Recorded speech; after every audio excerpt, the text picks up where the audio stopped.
Greetings, Internet! Welcome to episode 156 of the Comic Watcher Show. I'm Mike. This is Matt. Ha ha ha! We're switching roles this week. With us, brand new guest from the heart of Comic Watch, Mr. Barry Ratz. Welcome, sir. Thank you. Thank you. Yes. So this week we are continuing our big Spidey anniversary palooza. It's his 60th anniversary this year. He looks so youthful for 60. And this week we're going into it talking about the other Spider people, which is where our resident Spider Woman expert Barry is coming in. But we're talking Jessica Drew, we're talking Julia Carpenter, we're talking Miles Morales, Miguel O'Hara. You guys, other Spider Woman for like 5 seconds in the late 90s might come up at some point. But and clones. So, gentlemen, how are we this week? We were great until you brought up the C word. Listen, the C word. Man, the C word means something very different for Spidey fans than it does literally everywhere else in the world. So, but I'm good to go. The snow is melting. The East Coast is starting to rebuild. Yeah. No need for FEMA. Yes. We're gonna make it out okay. Yeah. My nephew and niece made a snow fort in Virginia. So. Yeah. So Barry, tell our ravenous viewers a little about yourself, dude. Where are you from? Born and raised right here in Michigan, living just outside of Detroit. Okay. Is it a rock city? It can be. Okay. Been a comic fan for about 30 years, and yeah. You've been part of Comic Watch for about a year now, right? Yeah, last February was my first. Yeah, and I'm kind of ashamed that we haven't gotten you or your clone Clint Theron on the show at some point, because you guys have all these new faces. They kind of come into the group, and some people come and go. Some people just dip in, dip out. They don't ever hang or talk in the Slack chat that much. But like, you just seem like you've been part of our family for a while. So I'm just really super psyched that we got the chance for you to join us on our ridiculous podcast. So that's more thanks to my new schedule. I used to work nights, so okay. Yeah. That's right. You work in a casino, right? That's dope. Yes. No, I work at MGM down here in Detroit, so that's awesome. Yes. Yeah. Very cool. Well, we are rolling right along. Spider-Man, of course, one of the biggest, most important characters in all of comicdom. He has inspired, shall we say, many variations on a theme over the decades. And I think it's just really cool that when you get into all of these variations on the theme of Spider-Man, each one of them seem to tap into something a little bit different in a little bit different way about what makes Spider-Man unique. And but in the case of Spider-Woman, I mean, she not only has a completely radically different origin, but the very matter of her creation is basically about protecting the copyright. Same as She-Hulk. So Barry, man, let's just jump right in. Like, tell us a little bit about Spider-Woman. Like, she's been around for what, 45, 44 years, something like that now? And like, I think, what, 77, 78, maybe? 77 or 78. Yeah, I've got her first appearance around here somewhere. Marvel Spotlight in 77. Okay, 77. Yes. Yeah, it was just a, honestly, it was a rights issue. They wanted... We lost sound. There we go. Hello? Yep, got it. Okay, yeah, okay. Yeah, it was just a rights issue, and so they got resident, soon-to-be DC superpower Marv Wolfman to create Spider-Woman, and that, they wanted to make it different enough to, like, they wouldn't think that she was a clone of Spider-Man, so, Yeah, because that was right around. They were trying. Hold on. Sound is off for some reason. One second. Can you hear us can't now? hear us. Oh, Barry can't hear us. No, we lost him. All right, well, we're gonna jump. We'll get Barry back. It's okay. No, what I was going to say, because I think it was like right around that time they were trying to like recapture like the Gwen Stacy magic, like when when Jackal apparently they were trying to like reclone everything, and I could be wrong, but I think originally she was a clone or was supposed to be a clone or something like that. Spider? Yeah. No, she was supposed to be actually an evolved spider was one origin at that point. Yeah, that's right. Yeah, and then they re-imaged her. That's okay. That's what it's kind of weird because like other than having spider as the prefix in her name, there's not much at all that Jessica Drew has in common with Peter Parker. Like her parents were Hydra. She's been a Hydra agent, sort of. Hydra agent, Shield agent, and private investigator. Yeah, like her corner of the sky is a very, very different corner of the sky than Peter Parker's dingy apartment corner. Yeah. Peter Parker is New York, while Jessica's totally West Coast. Yeah. Okay. I can get behind that. Yeah, she, her like even like their villains were completely different. They're more like mystical based, almost like what I want to say they did with Batwoman when they put her in Detective for her run. Like where it was more mythological based. They've got more magic and et cetera, et cetera, et cetera. Well, I think it's interesting too, just that they really did take the effort, despite the origin of how Spider-Woman comes to be being about a rights issue. They make the effort to really distinguish her from Spider-Man. She's not just Peter Parker running around with boobs or whatever. She really and truly is her own character and carved out a little niche unto herself right there at the beginning of the shooter era. Yes. At Marvel. And she also had crap. I'm just trying to blank. All right, I'll come back to this later. Sorry. No, you're good. I mean, it's relevant to me because Marvel, they were for the most part of the 70s, they're serviceable, but they're not really breaking a lot of new ground anymore like they had been in the 60s. The stories are being written by the next gen of writers like Roy Thomas, Lynn Wein, Marv Wolfman, the first gen of writers that come up as fanboys of superheroes, and they have a whole different spin on it. But they are also behind the scenes, there's like massive just chaos at the editorial level. I mean, for God's sake, Gary Conway was EIC for like literally 2 weeks.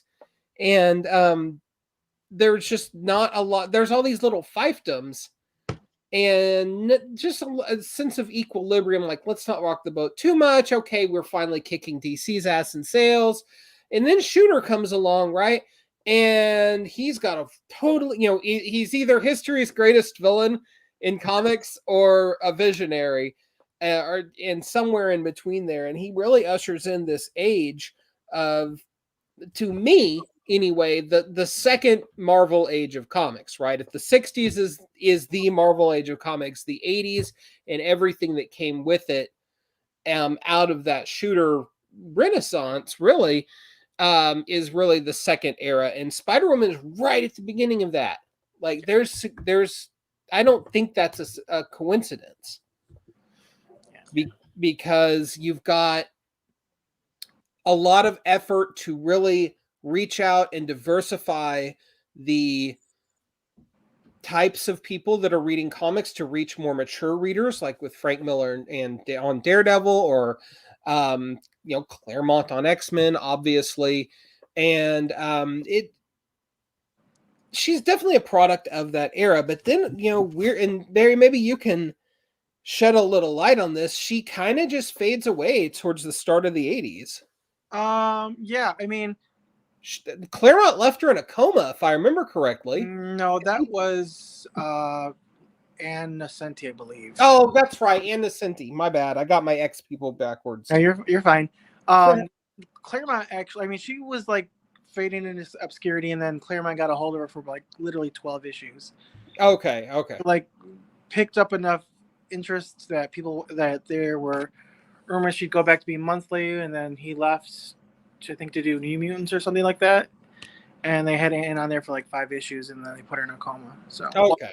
Technically she died, but Roger Stern made retcon that into it just being in a coma. So That's right. Then she eventually comes out of the coma in Avengers 244, 245, right in there, or 243 maybe, somewhere in there. like that, yeah. Yeah, it's during Roger Stern's tenure on Yeah, Avengers, which by when the Matt, way kicks ass. when Matt art, I believe. And I don't know, I think she came out of that coma or and basically had no powers anymore. Yes, she was depowered for quite a while. I believe up until the 90s, late 90s. Yeah. Because then, like, shortly thereafter, Julia Carpenter comes in, the second Spider-Woman. I think she debuted in Secret Wars. Yes. Yeah, it's Secret Wars, and that was the inspiration for the black costume. Right, which we'll talk about more about that next week. Symbiote people. Yeah. And I've always, Julia Carpenter, I don't know, just for whatever reason. Do what? She didn't get a fair shake at all. Like, I don't think she did. Like, they shoved her into West Coast Avengers, and that's kind of it. I mean, she fell to the wayside when Avengers West Coast was briefly replaced with Force Works for like a year and a half, and then that book got axed, and then she's just gone. And I mean, we really haven't seen Julia Carpenter. But I don't know much at all about Julia Carpenter. And dude, I've been reading comics for like over 30 years. So if there's a character out there I don't know much about in superheroes, like there's just not much there for me to get into. Oh, yeah. Well, then you definitely invited the right person on, because I'm a big let us know women in aficionado. Cool. Yeah, Julia. I mean, she had a lot of. They didn't know what to do with her. They introduced her in Secret Wars, and then they put her in with the Force Works for a hot minute, and then she decided to go join the same program that made U.S. Agent until she. Oh, really? Yes, she was in that same program. She was a power broker. Yes. Okay. No, not the power broker. The government agency that made you like after. Oh, that's right. Yeah, I'm getting my Gruenwald confused there. Yeah, not power broker. He makes the big squishy gummy bear guy. Yeah, she made like a couple of appearances. I think in like maybe like the Thing series when he was like a wrestler at that time. That's such a silly, fun series. It's such a product of its time. I will say that I'm actually shocked that I don't own that, because I own like a lot of 70s, 80s, early 90s Marvel stuff. Like, because I was like the first baby born in like 8 years of my family, so like I got all of my older cousins' comics from like the 70s, like yeah, like Avengers 120 up until like 402 uninterrupted. So yeah. They're not in great condition, because like back then people didn't realize comics were worth anything. But sure. Yeah, I got you. But that's still a haul. That's still that's fun stuff right there. Yeah. So how did Julia Carpenter differ from Jessica Drew? Well, right? like, weren't her powers psychic based or something? Yeah, they were. I mean, she could stick to walls just like Jessica and Peter could do, but as opposed to having a bioelectric blast, venom blast, like Jessica has. Julia made like psychic webs. Like the science really didn't make sense, but it was like she formed psychic energy to make like web-like things that were acted just like Spider-Man's webs. And it sounds very late 80s, early 90s. Like, you know, in the early 90s when the X-Men were just everywhere and suddenly everybody's powers were psionic this and psionic that. yes, Like, it sounds like it falls very neatly into that. yes, it's very. I mean, you can't really get past it. It was either psionic or it was like plasma based, and I'm like, huh. Yes. Yeah, plasma. Gotta have the plasma. Yeah. But interestingly enough, like Marvel's never done tinkering with this stuff. So I mean, right about the time that Julia Carpenter fades into relative obscurity is when the Clone Saga starts in about 94. Yeah, And yeah, she was still in like what ForceWorks until the cross yeah, happened. I want to say ForceWorks ran for close to 2 years, but maybe not quite. Oh, Yeah, I think And a lot of people don't realize this, but that's an early collaboration between Andy Lanning and Dan Abnett. yes. Yep. I So think it's for even all of the released crap it gets as being a product of its era, like there's some quality writing in its DNA. Oh yeah. I don't know if they had perhaps not realized their potential yet. You know, they were still relatively new in their career, but Yeah. you know, the guys that would eventually go on to do Annihilation. So Yes. probably worth hunting through the, you know, pawing through the quarter bins for. Yeah. I mean, Annihilation is very good, but I actually think their Legion Lost was a lot better. Dude, Legion Lost is awesome. I love that series. It's probably like, look, Great Darkness Saga be damned. I'm pretty sure Legion Lost is the best Legion story ever. It's definitely up there. I as much as the Great Darkness Saga gets the credit, and it is a very amazing story, I actually like Magic Wars a lot more than I did the Great Darkness Saga. It's been a little while since I've read Magic Wars, but I do remember feeling a little let down by the finale. Yeah. By that time, Levitz was phoning it in. He was just ready to get off of it. Yeah. And yeah. But so it goes. Yes. But he really upped Projectra's status. Yeah. With that run. Yeah, most definitely. Most definitely. Yeah. And Dream Girl. Oh yes. Dream Girl was the flake, and then she got the she's like, oh wait, she's in charge, and everyone thinks she's gonna be a joke, and she's actually killing it. So yes. Much like they thought the Wasp when Shooter made her leader of the Avengers. Hell yeah. So we got to talk about the Clone Saga, Mike. I know you're looking forward to this. I actually dug out most of my Clone Saga stuff. I found. Why did you need to start the fireplace or something?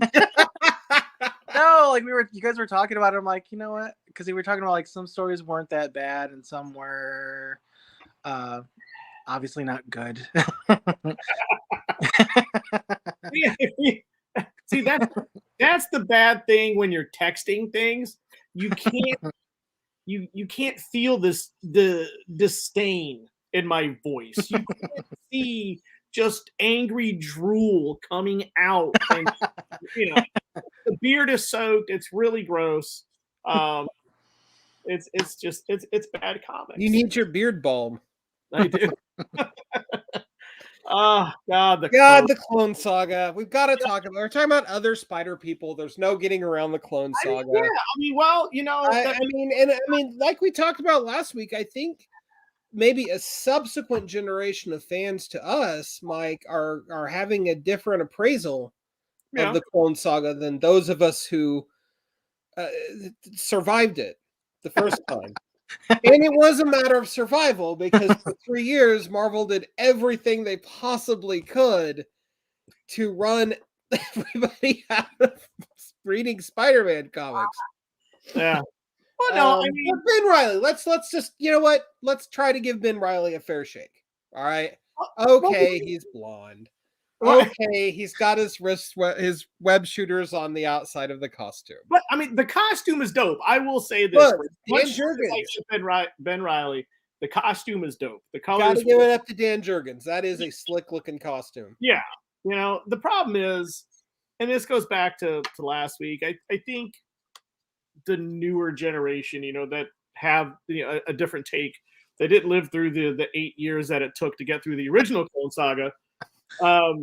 It just felt like 8 years. Oh God, it just ended last week, didn't it? But you know, I don't know. I guess I'm petty from the whole thing, but I guess I would entertain like new conversation about it and possibly go back and read. I mean, collected, I think it's what, like 5 books. I don't want to go back and, yeah. 5 or 6. I don't want to go back up and dig on the floppies. So I don't know. I may spend the cash just to get the collected works and maybe sit down with it. You know, roll one, take a couple rips, and see how it reads again. But I don't know. I guess it would be different if it just wasn't so badly executed. If it was just different. Now, when you say Clone Saga, you say Ben Riley, you can't even enjoy, Eddie Ben Riley because you hear Clone Saga, like I'm just gonna shut down. But now, I mean, but I'm here. Entertain me. Tell me something new. Tell me what I need to get back into the Clone Saga. I think you're just mad because like right out of the gate they had him beat Venom. And that was to legitimize him because Peter Parker had never outright beaten Venom. That's beside the point, sir. And it's a trope called the Worf factor. Right. If you want to legitimize someone, you have them beat up the toughest character in the room. So that's why in latter seasons of TNG, Worf gets his ass kicked a lot. Yeah. So Ben Riley is an interesting character, really, because he's Peter Parker, but he's not Peter Parker. Right. I mean, it goes into the whole. He's been, he's Peter Parker right up until the moment that he's not, right? When he comes out of the tank, right?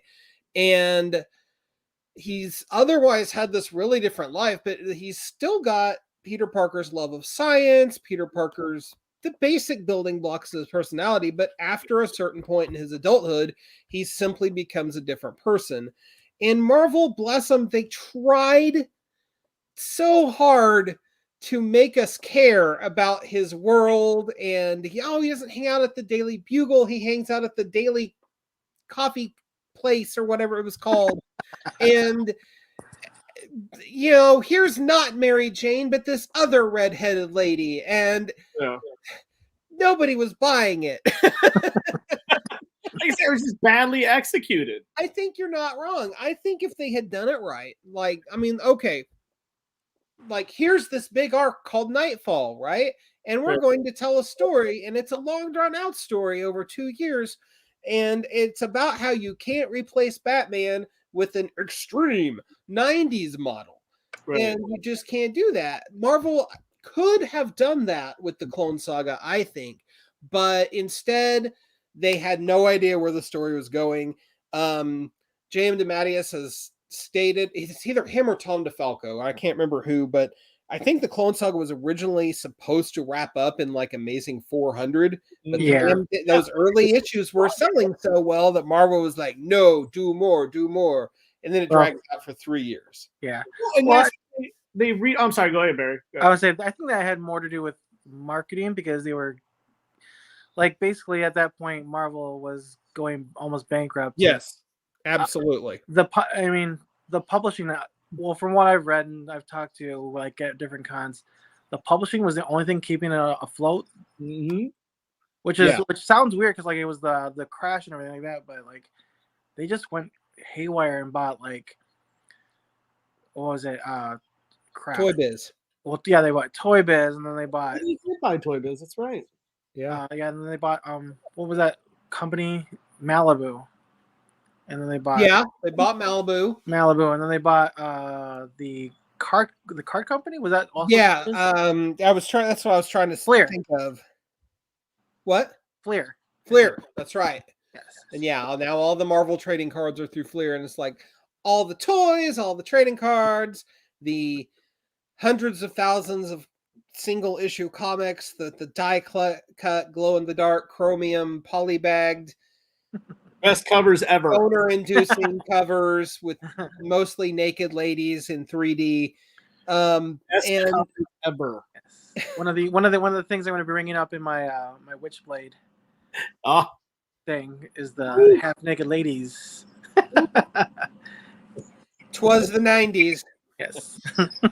But you're not wrong in that, a lot of the decisions, in fact, basically all the decisions by the time you get to the mid-90s at Marvel are being made by the marketing department and the bean counters. So, okay, cool. This clone thing is selling.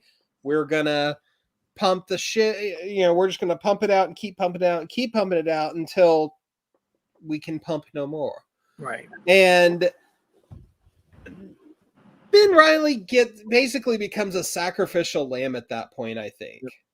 Because he's a victim of bad storytelling. So he's a victim of the time. Yeah, and of the time, right. He's a victim of Terry Kavanagh. Oh. Terry, look. I'm sorry. I'm sure he's a wonderful person and a fine editor, but nobody in the history of comics ever went out and was like, "Oh man, did you read that new Terry Kavanagh comic?" No. What's that? I'm sorry, and I'm like the one Terry Kavanagh stan out there that's listening. I'm sorry to you. I apologize. I'm sure he's probably like the nicest man ever, and probably has just decades of lore. And he's like the late Mark Gruenwald's love child or something. And well, we did have not write a comic to save his life. Let's not forget he also gave us Teen Tony Stark over an Iron Man. Oh, God. He also gave us. Didn't he also give us like Madeline Pryor having a relationship with X-Man? Yeah, was that him? Yeah, that's ooh. Did that start while Jeff Loeb was still on X-Man, or was it after? I thought it was. I'd still been on it then. Because Matty Pryor came back while Loeb was on the book, or yes, Leeb. Yes. I always say it wrong because I've been saying it wrong for so many years. But yeah, just not a good writer. But so yeah, Ben Reilly just never gets a fair shake, and then he spends decades getting trashed by people like me, and who are just full of hate from these 3 years of us not getting the comics we wanted, like a bunch of babies. And gatekeepers of what we are. We're Generation X, damn it. We'll bitch about things if we want. And but look, and we touched on this last week, Mike. The current Beyond story is good. It is. It is. I love the current story. And I mean, part of it is because it has such a talented group of writers on it. Right? Well, like Saladin Ahmed and Kelly Thompson and Zeb Wells and this Cody Ziegler. Just what a great team. Brain trust to put in this character. But there's also a clear narrative arc happening. Mm-hmm. And it's not getting dragged out needlessly. Like there is a definitive beginning, middle, and end, and it's saying something about Ben Reilly and how he knows that he can never be or replace Peter Parker is the emotional crux of this story. And I just think, this was such low-hanging fruit. I wish somebody had thought of this 25 years ago. Well, and I think Ben Reilly is a character that almost needs training wheels until we can kind of get that, like the stories we're getting out to where, folks are confident in the character and he can kind of stand on his own a little bit, because there's a lot of folks out there that are like me, super petty about Ben Reilly. And I know I'm taking it to the grave. I will. I accept that. But I think Ben Reilly is a character, much like Spider-Woman, when they have the right creative team behind them, the character's good, and you want more. But unfortunately, Marvel sometimes more that than often, but they don't know how to handle a character, and they want. All right, now, Cody. I didn't say. I will not brook the anti-Marvel speak.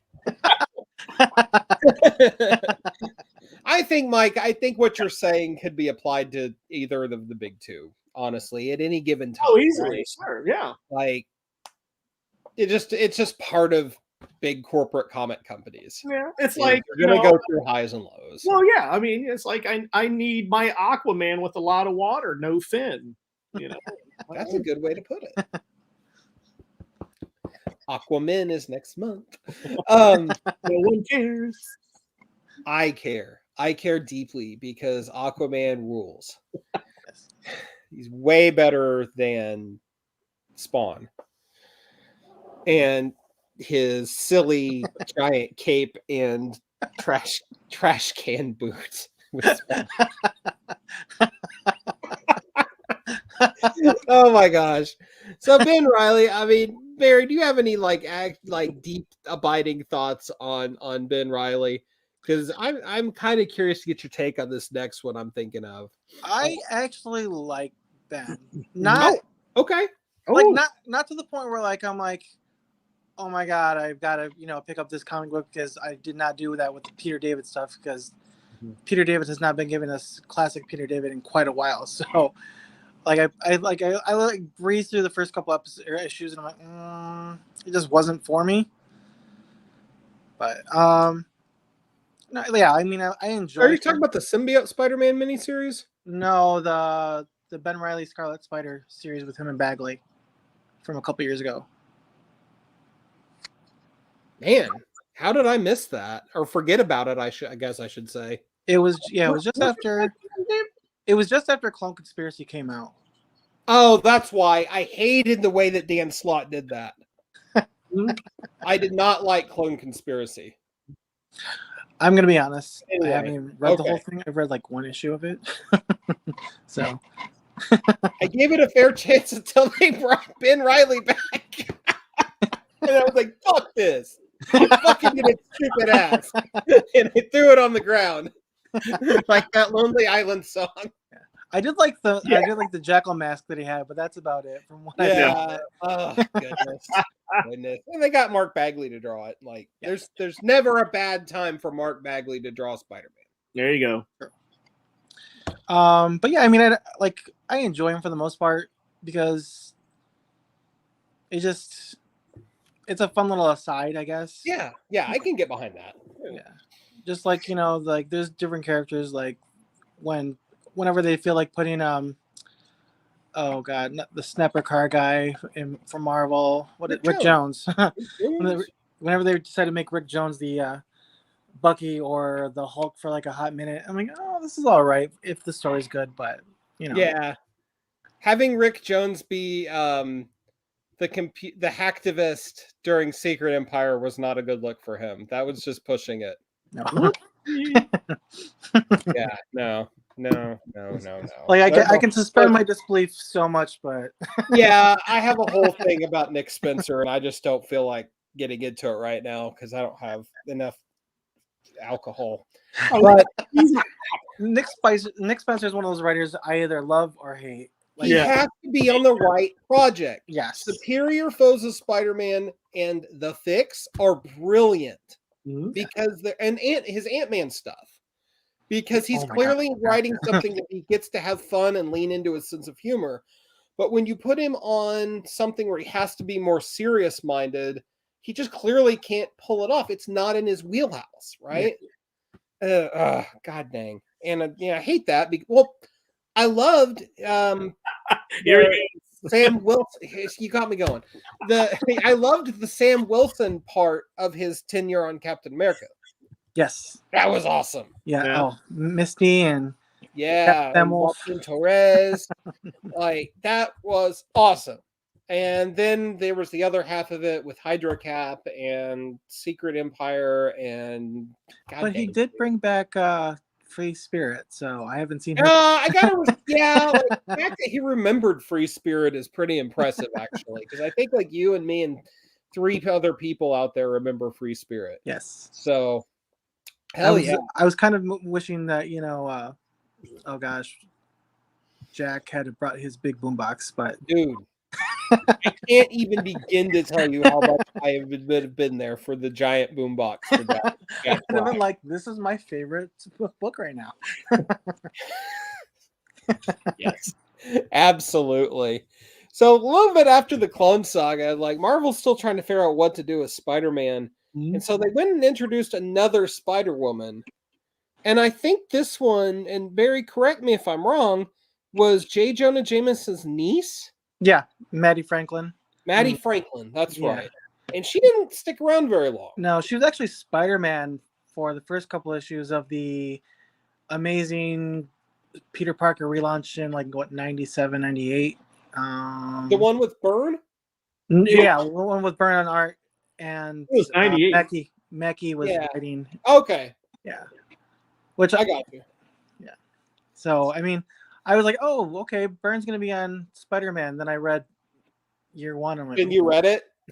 Or you read chapter? Yeah. Yeah. I was like, oh, this isn't the Byrne I remember. No, that Byrne left the building somewhere about 6, 7, 8 years prior. Oh, yeah. Unfortunately, like his Fourth World stuff is a train wreck.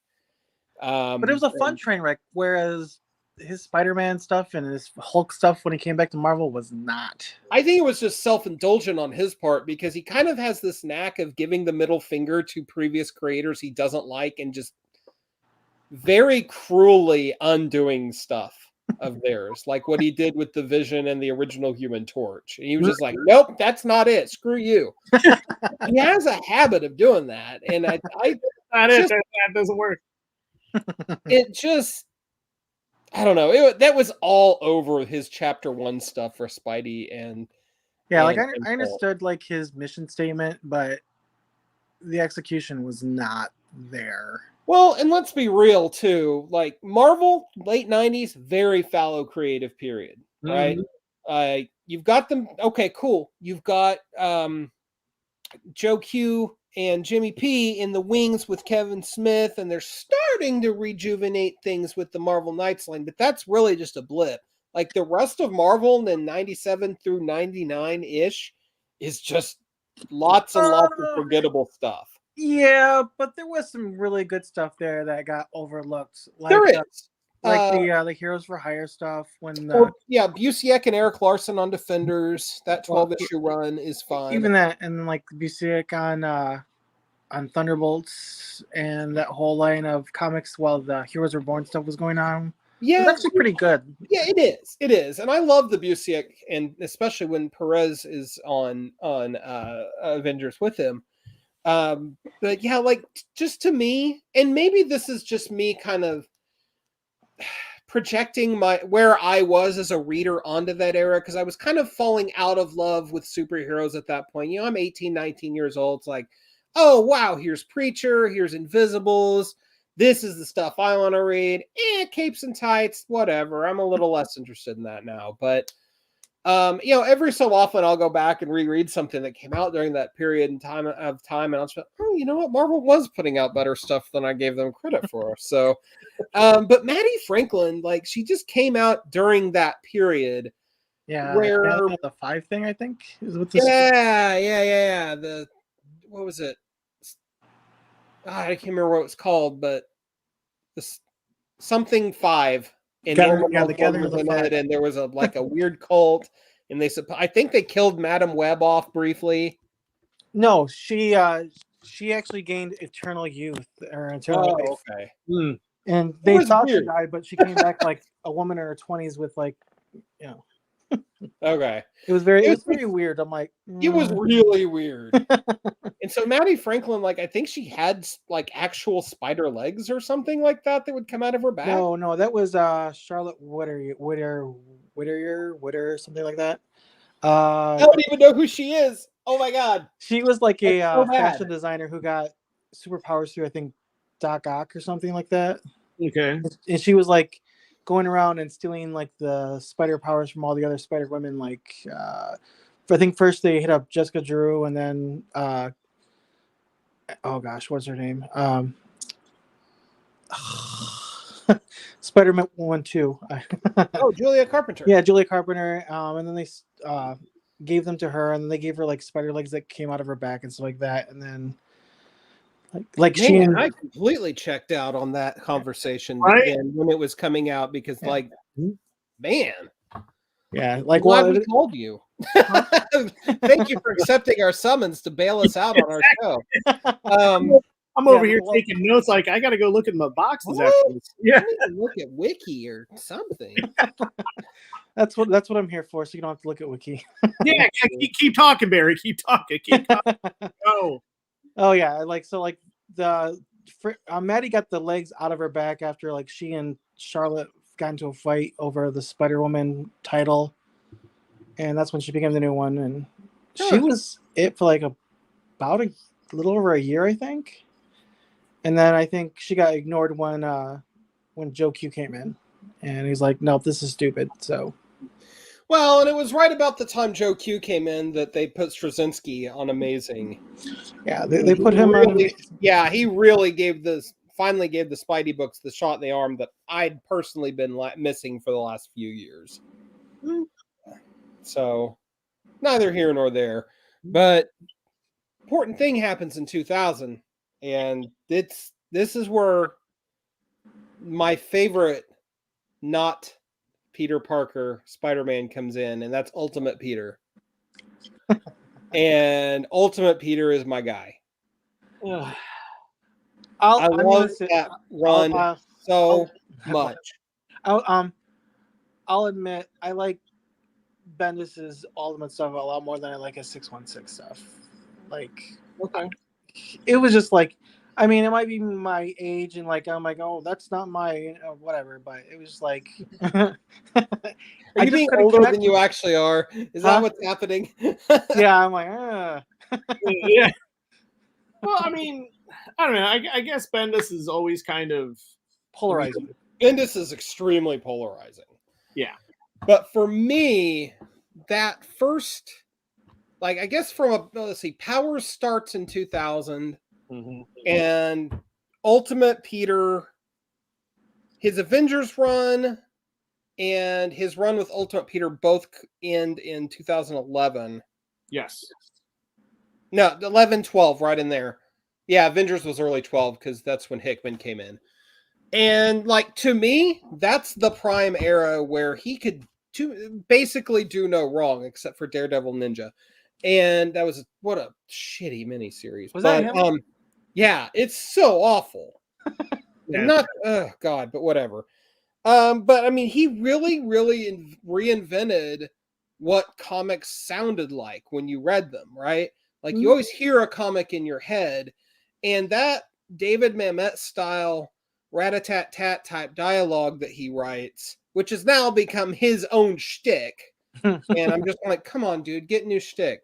But it was such a breath of fresh air. And I mean, he's like his decompressed storytelling style, just the whole 9 yards. But coming back to Ultimate Peter, man, to me, that is just one of the most purest distillations of Spider-Man without the baggage I think you could possibly ever hand someone. Like, if you had someone that never read a Spider-Man comic before, and you always want to, we've been doing this long enough as readers that we're like, oh, you have to read Stan and Steve, but you can't hand Stan and Steve over to somebody that's never read a comic before because it was written in the 1960s.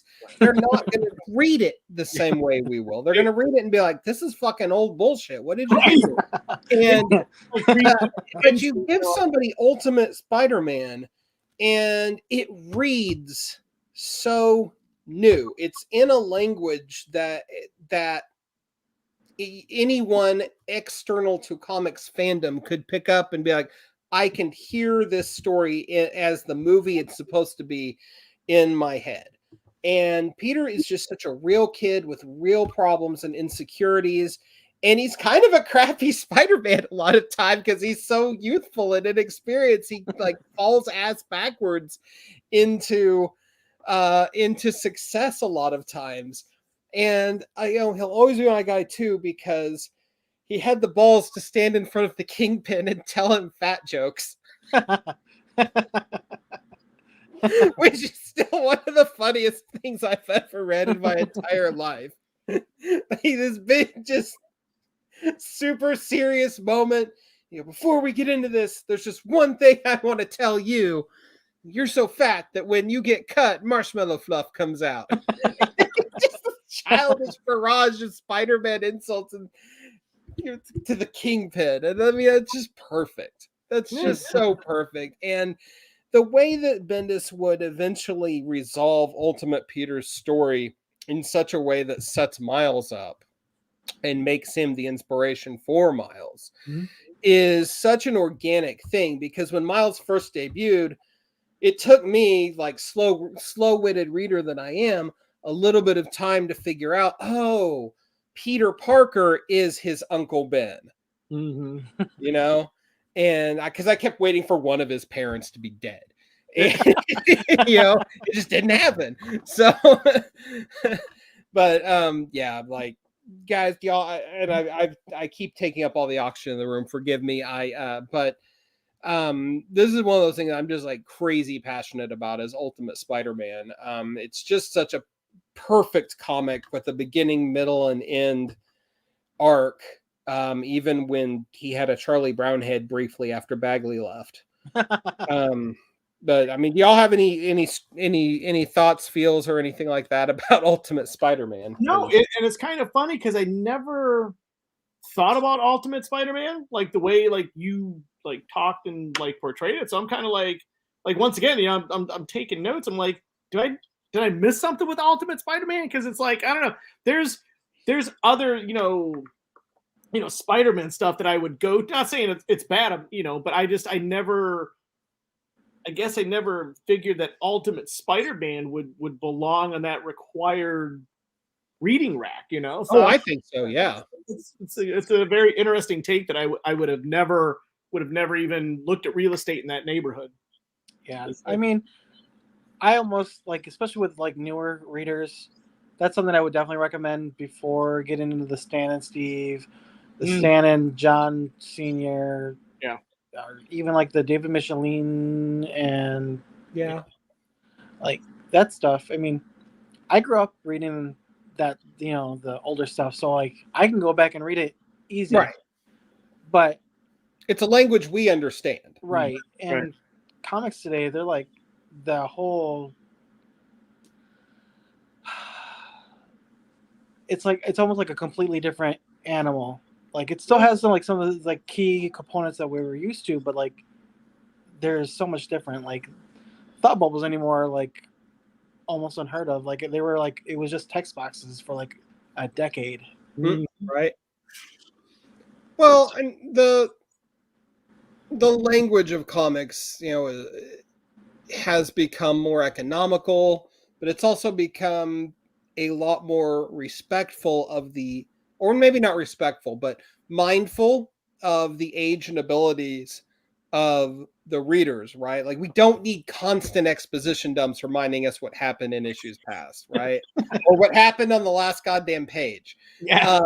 Like, we don't need those things. Like, this is what a recap page is for. Yeah. Well, well, that was one of the funny things is when I was talking, when I first met Chris Claremont at a con, he told me that the reason why there was so much exposition is because Shooter wanted them to write every comic like it was someone's first. Yeah. So one of his edicts. Yeah, and it was like that was before, like, you know, comic shops were as well. They're not as easy to anymore, but like they weren't quite the thing yet at the time. So like you got your stuff off the spinner rack, and if you didn't get your issue from the month before, you might not have ever gotten the issue. So yeah, I mean, absolutely. And of course, if there's any writer out there that needed to learn how to tone it down with the with the dialogue, it's Claremont. But,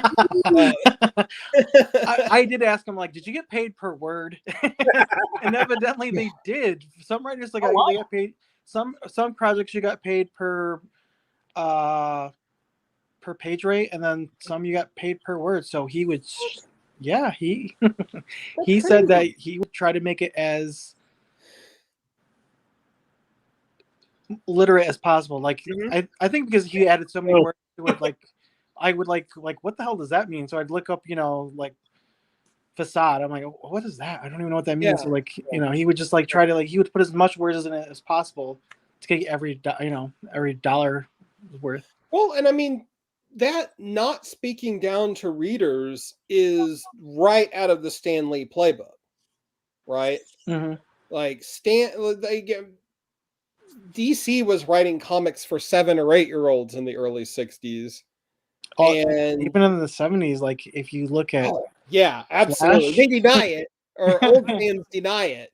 Like, no, this issue of Superman Family where they go to the future and stuff, and there's a woman president, and there's a lady president with a vagina and everything, and a beehive updo is right there with what Marvel was doing at the time. No, it's not. No, You will never get me to believe that, and you will never get me to believe that any of these guys that were big shots at DC at the time are on the level of the same guys, the people that were big shots like Steve Englehart or Claremont or freaking Steve Gerber were over at Marvel.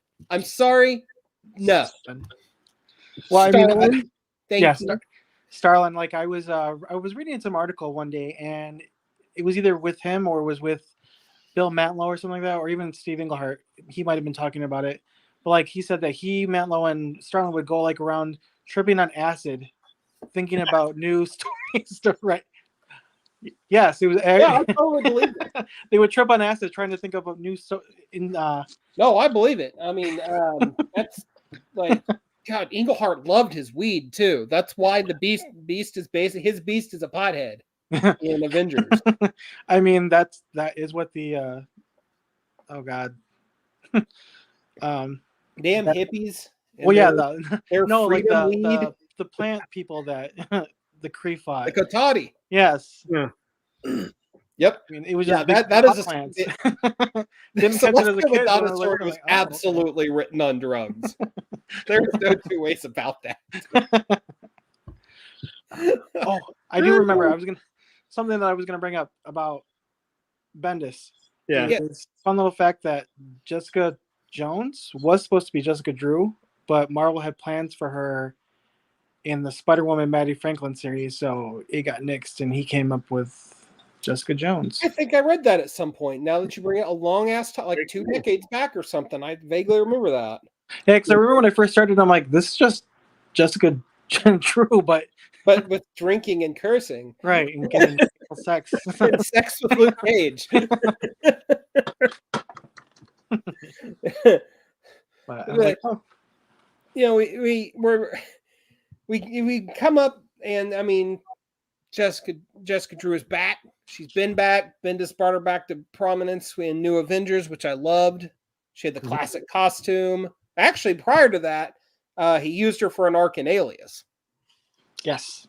And she was not back in costume at that point. But yeah, full on New Avengers number 3, I think. She comes in with that costume, and Luke Cage is like, damn, girl. And she's like, yes, I'm standing here. And she's very like, don't do that. Yeah. But well, wasn't that Veronque or I think it was Cho. No. Oh, yeah. You're right. I'm thinking artists. You're talking about scrolls. Yes, it was actually, but nonetheless. Yes.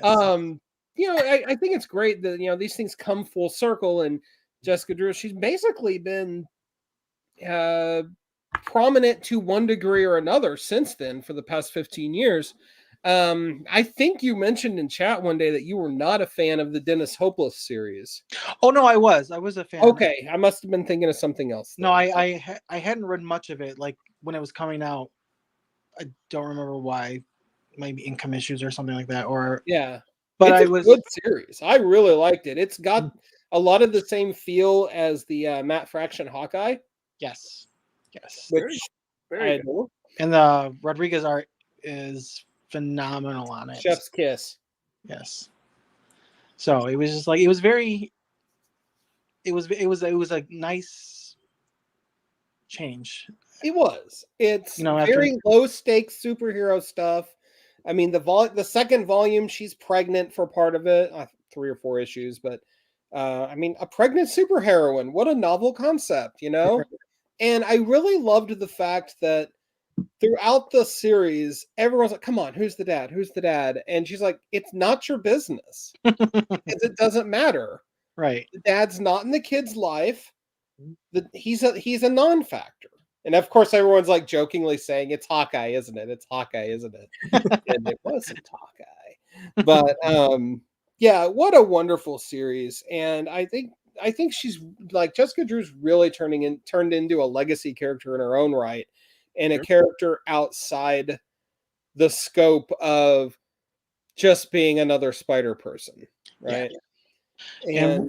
And I hope if when Carla leaves, I hope they give give Kelly Thompson a chance, because Kelly Thompson's portrayal of Carol and Jessica Drew's friendship in Captain Marvel is like amazing. I could just read a whole series of the two of them palling around. Yeah, their banner. It's like it feels so organic and like real, like something. I don't know. Oh no! And the fact that they'll constantly call each other out on their shit. Oh yes. Like in a very real friends kind of way. It's like, hey, I'm your best friend. I'm going to tell you the stuff you don't want to hear. And I love that. As a matter of fact, it was your review of Captain Marvel 27, which Jessica figures pretty prominently into, that really got me hooked on Kelly Thompson's run. Oh, just because it's such a great work of character driven story. I'm so glad that my work's touching other people. Hey, I mean, Spider-Woman number 11, same thing.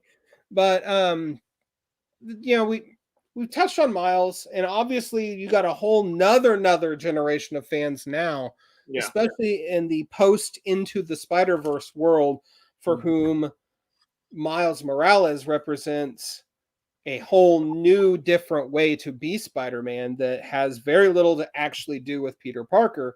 And there's always going to be asshats out there that are like brr, brr, brr about it, but that should just empower those kids more to see themselves in a character like Miles Morales, right? Who's a fantastic character. He really is. His new costume is hot shit on a shingle. But listen, Mike, I know you feel me on this one.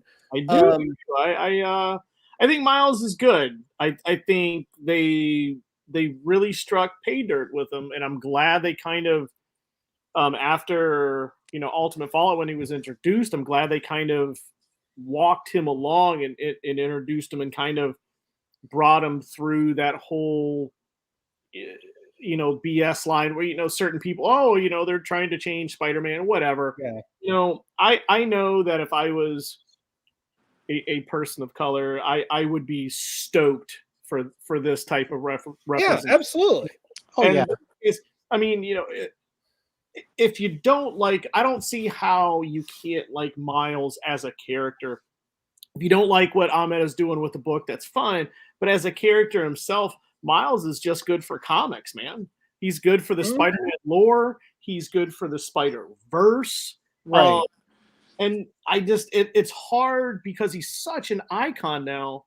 It's hard when you go back and read like stuff without Miles when he wasn't around. You're going, wow, it's odd. Let's go back to, and go back to Miles and stuff. And I just think he's, like I said, he's good for comics. He's good for the Spider-Verse.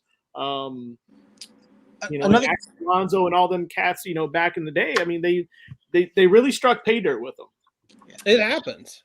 Yeah, another character I think is really good, and I keep telling people because like I live pretty close to Dearborn, Michigan, which is like the mecca for Arab Americans in the United States. And I used to get my comics from Green Brain Comics, which is like right there in downtown Dearborn.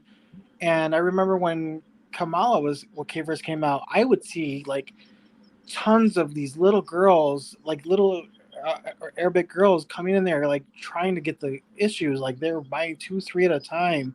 Like, and you didn't see that, at that point in time. And it was just like, that's so awesome. It was, and I was trying to explain to people, like, she is Arab American Spider-Man for these little girls. Like, these are the people that they're connecting with because they see someone just like them in a comic book, and like it makes them pick it up. Right. Yeah. Right.